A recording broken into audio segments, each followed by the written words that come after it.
우리 찬양대 멋지지 않습니까? 어디 내놔도 부끄럽지 않은 실력이 점점 좋아지고 있습니다. 한 주간 평안하셨습니까? 네. 어제 그제 8월 15일이 광복절이었습니다. 특별히 이날은 광복 80주년이 되는 해입니다.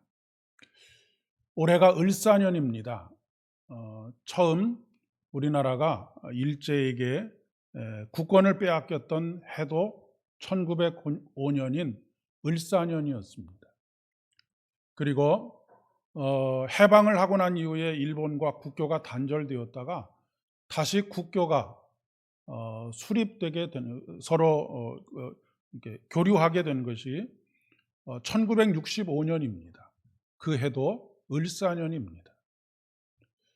그런 의미에서 본다고 한다면 일본에게 국권을 빼앗긴 1905년으로부터 120년이 흐른 오늘 특별한 의미가 있다라고 그렇게 생각이 됩니다.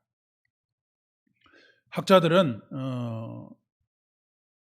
광복 80년을 맞이해서 두 가지에 우리가 주목해야 된다라고 하는 이야기를 하는 것을 들을 수 있습니다. 첫째는 아직까지 청산되지 않은 일본의 잔재를 어떻게 청산하고 온전한 국권을 회복할 것이냐라고 하는 것입니다.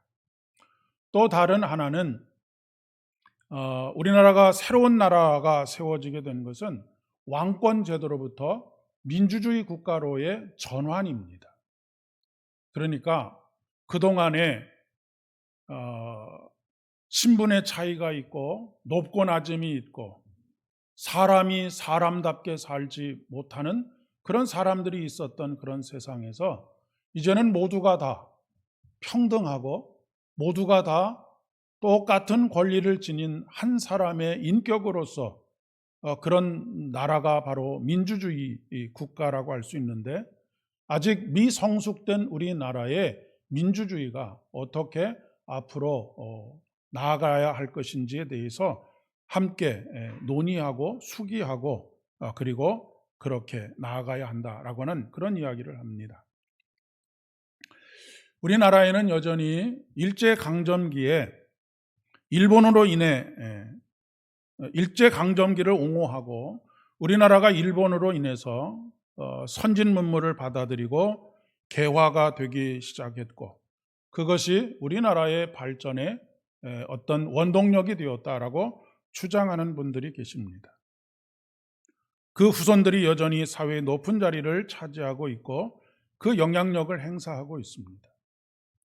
우리나라의 국회의 국회의원들 중에도 높은 직에 있는 분들 중에 친일을 했던 분들의 후손들이 상당수가 자리하고 있습니다.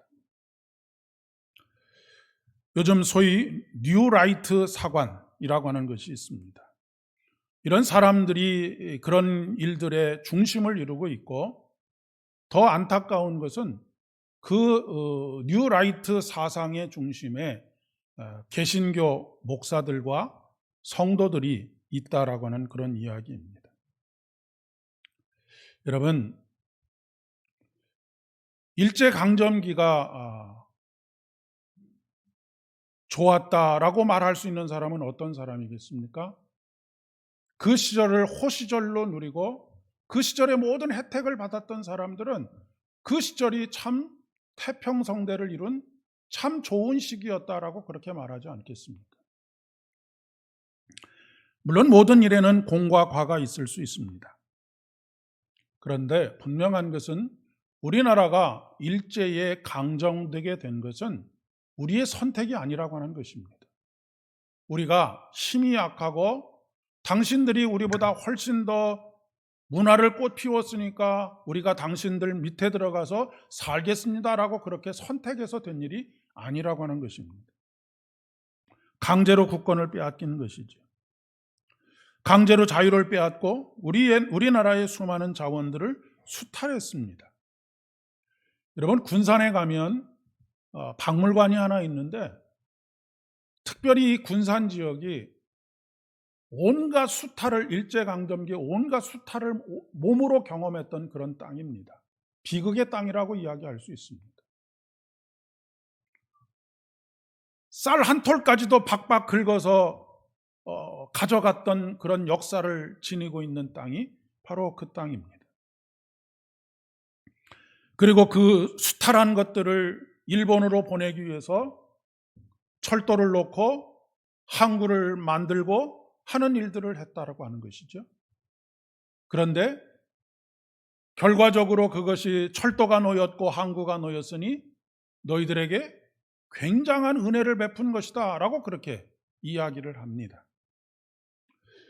좀 극단적인 비유로 이야기해 본다면 사람을 칼로 찔러 놓고 완전히 죽게 생겼으니까 죽지 않을 만큼만 돌봐주는 것, 그렇게 해놓고는 야, 내가 너 살려주지 않았느냐?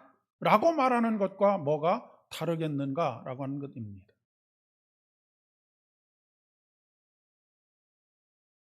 공과 과를 따지는 것 자체가 어이없는 일이라고 이야기할 수가 있겠습니다. 일제강점기는 거짓 평화가 판치던 그런 시기였었습니다. 어떤 사람들은 그렇게 이야기할 수가 있겠죠. 치안이 안정되어 있었다. 뭐 그렇게 이야기할 수도 있었을 것 같습니다. 그러나 그 치안이 안정되어 있었던 것은 힘의 논리에 의한 억울한 평화입니다. 그들은 또한 우리의 말을 빼앗으려고 했지요. 말이라고 하는 것은 민족의 정신이 담겨져 있는 것입니다. 말을 빼앗는 것은 단순히 언어를 빼앗는 것이 아니라 민족의 정신을 빼앗는 것이죠.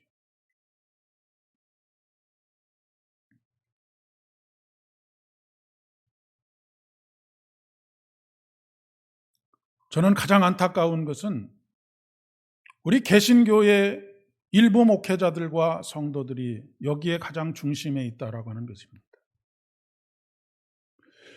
여러분, 제암리교회를 아시죠? 제암리교회를 한 번이라도 가보신 분들 계실 것입니다. 1919년에 3.1 운동이 일어나고 난 이후에 독립운동을 하면서 일제히 항거했던 사람들 중에 명단을, 블랙리스트를 작성을 해서 제암리교회로 모이게 했고, 제암리교회에서 문을 밖에서 걸어 잠그고 그 안에 그냥 불을 질러서 산채로 태워 죽인 사건입니다. 한국교회는 이렇게 일제강점기 시대에 정말로 엄청난 학살을 당한 일들이 대표적으로 제암리교회만 이야기했지만 수도 없는 교회들 속에서 일어났던 일들입니다. 우리 민족은 그러한 거짓 평화에 끊임없이 저항했습니다. 물론 겉으로는, 표면적으로는 연합군의 승리에 의해서 우리나라가 독립을 쟁취했다라고 그렇게 이야기할 수 있을지 몰라도 끊임없이 거짓 평화에 저항하고 자기의 모든 것을 놔두고 독립군에 가서 이 독립의 싸움을 계속했던 분들이 아니었다고 한다면 우리나라는 민족의 정신도 말살되었을 뿐만 아니라 지금 우리가 이루고 있는 이 대한민국이 존재하지 않았을 수도 있겠다라고 하는 생각을 가지게 됩니다. 오늘 복음서의 말씀은 누가복음 15장 51절의 말씀에서 예수님께서 아주 충격적인 말씀을 하십니다. 예수님께서 이 땅에 오신 이유가 무엇이냐면 이 땅에 평화를 주기 위해서 오셨다라고 하는 것이 우리가 모두 알고 있는 것이고 생각하고 있는 것이고 고백하고 있는 것입니다. 그런데 오늘 누가복음 12장 51절 이하의 말씀에서 예수님께서는 전혀 다른 차원의 말씀을 하고 계십니다. 내가 세상에 화평을 주려고 온 줄로 아느냐? 내가 너희에게 이르노니 아니라 도리어 분쟁하게 하려 함이다라고 말씀하고 있기 때문에 그렇습니다. 예수님께서 이 땅에 참 평화를 주시기 위해서 오셨다라고 하는 것이 우리의 믿음의 고백이고 예수 그리스도께서 그것을 위해서 십자가를 지셨다라고 하는 것이 우리의 믿음의 고백인데, 오늘 여기서는 예수님께서 야, 나는 평화를 주기 위해서가 아니다, 도리어 분쟁하도록 하기 위해서 이 땅에 왔다라고 그렇게 말씀하고 계시는 것입니다. 이 말씀은 크게 오해할 만한 말씀입니다. 그런데 이 말씀의 이면을 우리가 볼 수 있어야 하는 것이죠. 예수님께서 이 땅에 참 평화를 주시기 위해서 오심으로 인해서 싸워야 할 것들이 있었습니다. 그것이 무엇입니까? 거짓 평화입니다. 거짓 평화를 깨트리기 위해서 분쟁을 일으키시겠다고 하는 것입니다. 거짓 평화라고 하는 것은 소수만이 행복한 것입니다. 다수가 행복하고 아주 소수는 불행한 삶이 여전히 계속되고 있는 것, 그것이 거짓 평화가 아니겠습니까?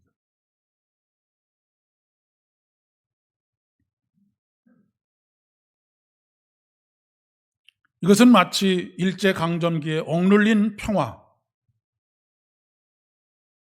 만들어진 평화를 깨트리기 위해서 독립전쟁을 감행한 것과 같은 그런 분쟁을 이야기하는 것입니다. 오늘 시편 82편의 말씀에 보니까 거짓 평화를 깨트리고 참 평화를 이루어 가시려고 하는 하나님에 대한 믿음의 고백이 기록되어져 있습니다.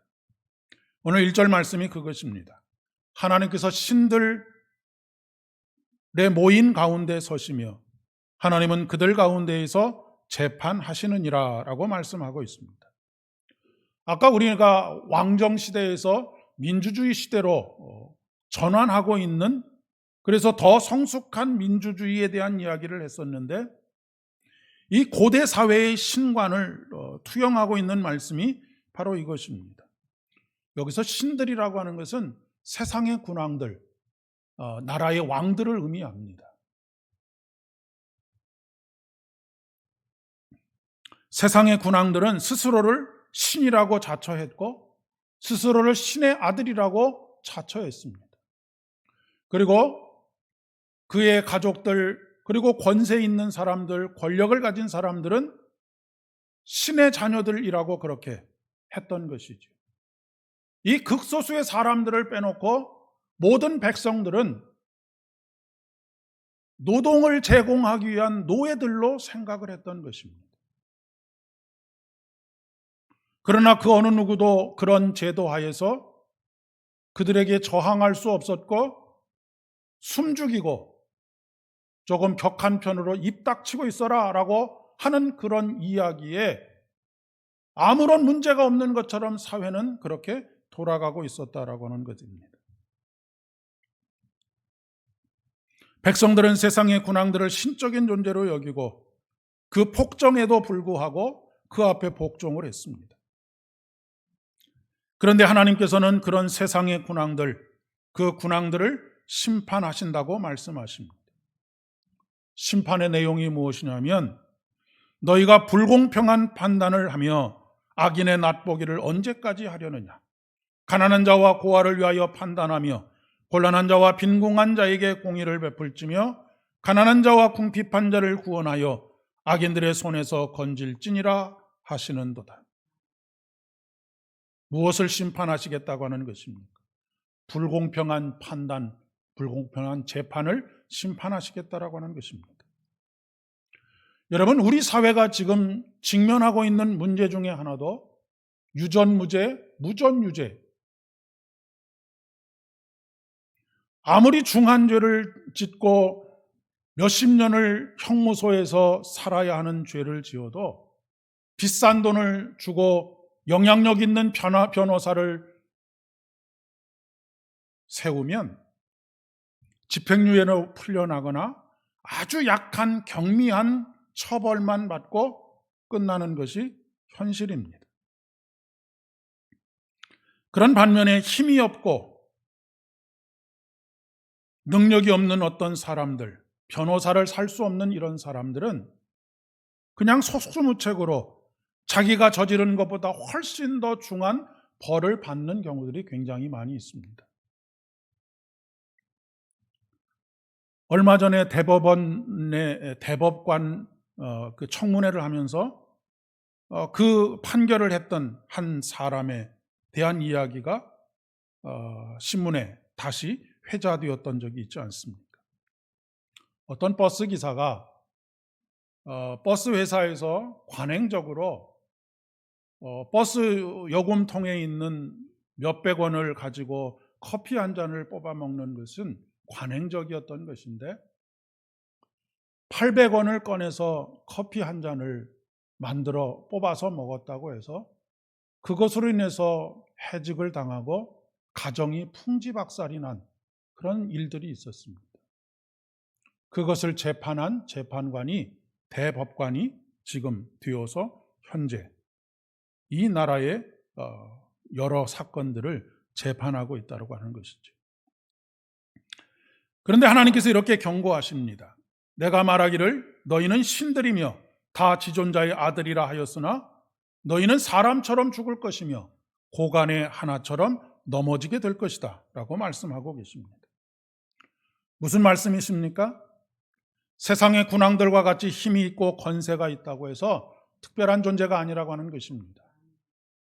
이들에게는 투표권이 2사람, 3사람, 10사람의 목이 있는 것이 아니라 똑같은 권리와 똑같은 자유를 누릴 수 있도록 하는 그런 하나님 나라의 백성으로서의 초대를 이야기하고 있는 것이지.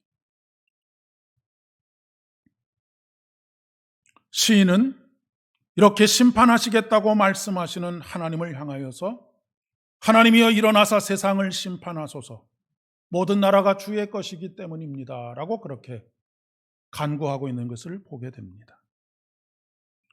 여러분, 힘이 없고 돈이 없다고 해서 누군가에게 종속되어서 살아가는 것이 아닙니다.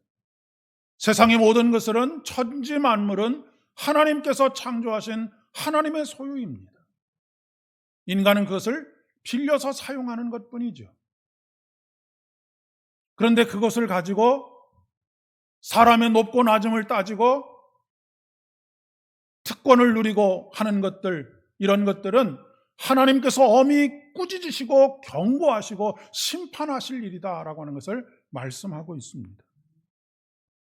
예레미야 선지자는 특별히 거짓 선지자들에 대해서 경고하고 있습니다. 내 이름으로 거짓을 예언하는 선지자들의 말에 내가 꿈을 꾸었다 말하는 것을 내가 들었노라. 거짓을 예언하는 선지자들이 언제까지 이 마음을 품겠느냐? 그들은 그 마음에 간교한 것을 예언하느니라. 성경에서 말하는 간교하다라고 하는 것은 속이는 것입니다. 여러분, 예레미야가 활동하던 시기는 이스라엘이 멸망을 당하기 직전의 상황이었습니다. 사회가 깊은 수렁에 빠져 있었고 백성들이 하나님을 떠난 삶을 살고 있었던 그런 상황입니다. 예레미야는 또한 이스라엘이 멸망을 당하고 이스라엘 백성들 중에 수많은 사람들이 바벨론의 포로로 잡혀가는 것을 목격하는 사람이었습니다. 그런데 이 거짓 선지자들은 이런 상황임에도 불구하고 지금 멸망 직전 1년을 앞두고 있는데도 불구하고 야, 문제없어. 하나님께서 우리를 구원해 주실 것이다. 내가 기도해 봤더니 하나님께서 그렇게 말씀하시더라. 내가 꿈을 꾸었는데 환상 중에 그것을 보여주셨다. 새빨간 거짓말을 하고 있는 것입니다. 지금 당장 멸망이 눈앞에 있는데 야, 편안하다. 이런 말을 할 수 있는 사람들은 어떤 사람들이겠습니까? 지금 모든 것들을 누리고 있는 사람들입니다. 이것이 깨어지기를 원치 않는 사람들이 이렇게 하는 것이지.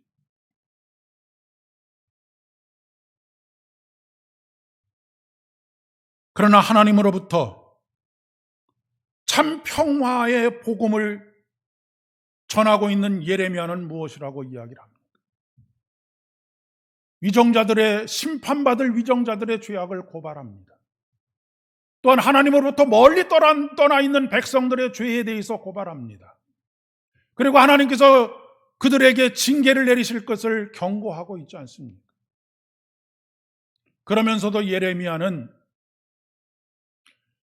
바벨론에서의 포로 70년의 포로 생활 이후에 하나님께서 긍휼히 여기시고 그들을 다시 이스라엘로 옮겨오게 하셔서 하나님의 나라를 건설해 가실 것에 대한 희망을 이야기하고 있습니다.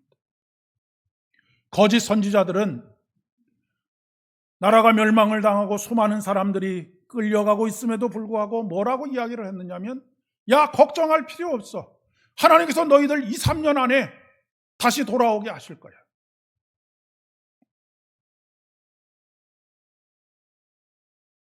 우리는 사람의 말이 아니라 행동을 보아야 합니다.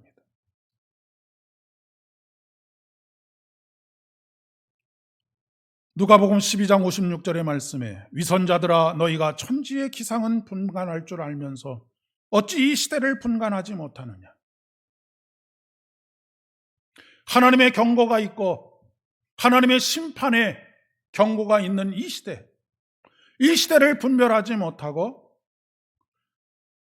나만의 평화, 나만의 안전을 도모하고 있는 우리들도 귀담아 들어야 할 일이라고 생각합니다. 이렇게 선포하고 있는 예레미야를 향하여서 위정자들뿐만 아니라 거짓 선지자들뿐만 아니라 백성들이 다 힘을 합해서 야, 조용히 해. 너 왜 분란을 일으켜? 우리는 이렇게 안전하게 살고 있는데, 넉넉하게 살고 있는데 왜 분란을 일으켜? 너 입 닥쳐 라고 그렇게 요구를 했습니다. 그런데 예레미야 애가에 보면 그렇게 나를 말하지 못하도록 하고 짓누르고 있는 이 상황 속에서 내 마음이 불붙는 것 같아서 하나님의 말씀을 전하지 않고서는 견딜 수 없다라고 하는 그의 마음을 토로하고 있는 것입니다. 초기 그리스도인들은 그들을 받아주는 곳이 없었습니다. 그래서 광야에 나가서 살고 동굴에서 살고 땅굴에서 살고 집도 절도 없이 그렇게 살았습니다. 이것이 히브리서 11장 38절의 말씀입니다. 사회에서는 배척을 당했고 노골적으로 조롱을 당했습니다. 회당에 끌려가서 회당에서 너 계속해서 예수님을 믿으면 우리 동네에서 추방이 되거나 아무 일자리도 얻지 못하고 모든 사람들에게 외면을 당하게 될 것이다. 위협하는 일들도 있었습니다.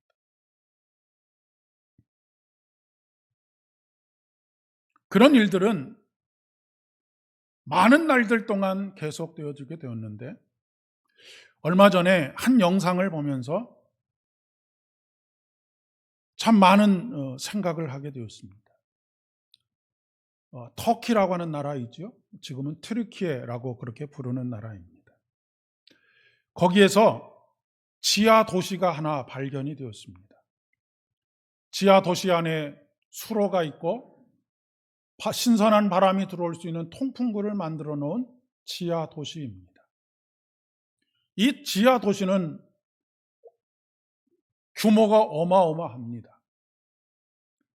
땅속으로 한 17층, 그러니까 땅 위로 했다 그러면 17층 정도 높이로 쌓아 올리는 것처럼 땅 밑으로 그 정도를 파고 내려가면서 계속해서 머무를 수 있는 거처를 그곳에 마련해 두고 있었습니다. 그곳에서 살 수 있는 사람이 무려 2만 명 정도가 살 수 있다고 합니다. 우리 하성면 인구가 10,000명을 왔다 갔다 하는데 이 하성면 인구의 2배 정도가 처음에는 묘지에서부터 시작이 되었던 지하 도시인데 그곳에서 머물고 있었다라고 하는 것입니다.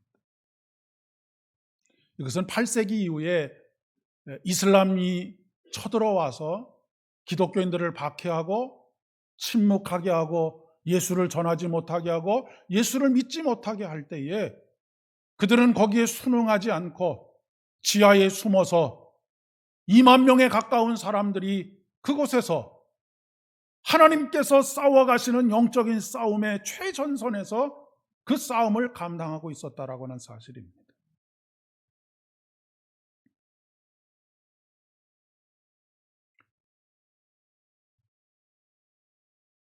많은 사람들이 이런 위기에 처했을 때 눈을 감아버리면 보이지 않는 것처럼 생각합니다. 여러분, 꿩 아시죠? 꿩은 사냥꾼이 오면 어떻게 합니까? 대가리를 땅속에 쳐박고 아무것도 보이지 않으니, 사냥꾼이 보이지 않으니 나는 안전하다, 나는 살았다라고 그렇게 이야기를 하는 것입니다. 우리들도 똑같은 어리석음을 범할 수 있습니다. 지금 영적인 위기 속에 있는 한국교회와 우리들의 신앙의 위기, 이것에 대해서 눈을 감아버릴 수 있다라고 하는 것입니다. 그리고 적당하게 이 정도 하면 되지 않겠느냐라고 생각합니다. 그런데 이들은 그런 상황 속에서 오늘 히브리서의 말씀을 통해서 사도 바울이 우리에게 권면하고 있는 것처럼 믿음의 주요 온전케 하시는 이인 예수를 바라보고 있는 것입니다. 현실의 위기에, 영적인 위기에 눈을 감고 평안하다라고 스스로를 위로하는 것이 아니라 눈을 똑바로 뜨고 현실을 똑바로 직시하고 그 현실 앞에서 나의 연약함과 죄악됨을 가지고 있어서 심판과 멸망의 자리에 있는 우리 자신이 우리에게 믿음을 주시고 온전케 하시는 예수를 바라봄으로 말미암아서 우리의 영적인 위기들 속에서 우리가 다시 예수를 바라보며 예수로 일어날 수 있는 그런 믿음을 가져야 한다라고 하는 것입니다. 우리 주님은 세상의 군왕들을 심판하시는 심판주입니다. 그러나 반면에 무거운 것과 얽매이기 쉬운 것에 쉽게 넘어지는 우리들을 구원하시는 구원자이시기도 합니다. 믿음의 주요 온전케 하시는 예수를 바라본 사람들의 얼굴에는 기쁨이 충만했습니다. 물리적인 위험이 있음에도 불구하고 그들의 마음에는 평화의 왕이신, 참 평화의 왕이신 예수가 그의 마음속에 있었기 때문입니다. 이런 시대에 우리가 해야 할 기도가 무엇이겠습니까? 하나님, 일어나십시오. 세상을 심판해 주십시오. 세상의 모든 것은 주님의 것이기 때문입니다. 이것은 단순한 기도가 아닙니다. 종말론적인 기도인 것이죠. 다시 오셔서 이 땅에 참 평화를, 온전함을 이루실 예수 그리스도, 그분을 믿음 가운데 바라보고 그 믿음의 고백 가운데서 미래에 일어날 그 일을 오늘 우리의 삶으로 끌어와서 살아가는 사람이 바로 종말론적인 신앙을 가진 사람입니다. 그것은 마치 가족을 뒤로 하고 모든 것을 희생해서 항일 독립 전쟁에 뛰어들었던 독립투사들과 같이 우리들은 불의한 세상을 참 평화의 세상으로 바꿔가는 하나님의 전쟁에 참여하기를 요청하고 있습니다. 내 배가 부르면 남이 배고픈 것을 잘 모릅니다. 내가 따뜻하게 지나면 남이 얼마나 냉혹한 추위에서 살고 있는지를 모릅니다. 사랑하는 여러분, 내 배가 따뜻하다고, 내 배가 부르다고 현실에 안주하지 않는 저와 여러분 되기를 소망합니다. 그리스도께서 다시 오실 그날까지 우리는 이 영적인 싸움을 멈추지 말아야 할 것이고 우리 주님의 승리가 여러분의 승리가 되기를 진심으로 축복합니다. 기도하겠습니다.